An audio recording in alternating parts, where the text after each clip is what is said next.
ಗ್ರಾಮದಲ್ಲಿ ನಿದ್ದೆಗೆಡಿಸಿದ್ದ ಎರಡನೇ ಚಿರತೆ ಸೆರೆ.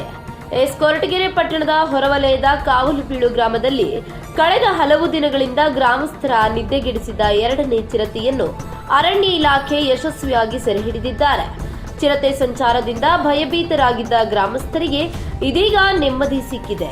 ಈ ಹಿಂದೆ ಮೊದಲ ಚಿರತೆ ಸೆರೆ ಸಿಕ್ಕಿದ ಬಳಿಕವೂ ಮತ್ತೊಂದು ಚಿರತೆ ಹೊಲಗಳಲ್ಲಿ ದನಗಳ ಕೊಟ್ಟಿಗೆಗಳ ಸುತ್ತಮುತ್ತ ಸಂಚರಿಸುತ್ತಿದ್ದರಿಂದ ರೈತರು ತೀವ್ರ ಆತಂಕದಲ್ಲಿದ್ದರು. ಈ ಹಿನ್ನೆಲೆಯಲ್ಲಿ ಅರಣ್ಯ ಇಲಾಖೆ ವಿಶೇಷ ತಂಡ ರಚಿಸಿ ನಿರಂತರ ನಿಗಾ ವಹಿಸಿ ಬೋನುಗಳನ್ನು ಅಳವಡಿಸಿತ್ತು.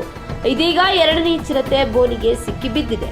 ಇನ್ನು ಕಾರ್ಯಾಚರಣೆಯಲ್ಲಿ RFO Hanumantharaju, DRFO Dilip, beat forester Manjunath, Raghu ಸೇರಿದಂತೆ ಹಲವು ಸಿಬ್ಬಂದಿಗಳು ಭಾಗವಹಿಸಿದ್ದರು.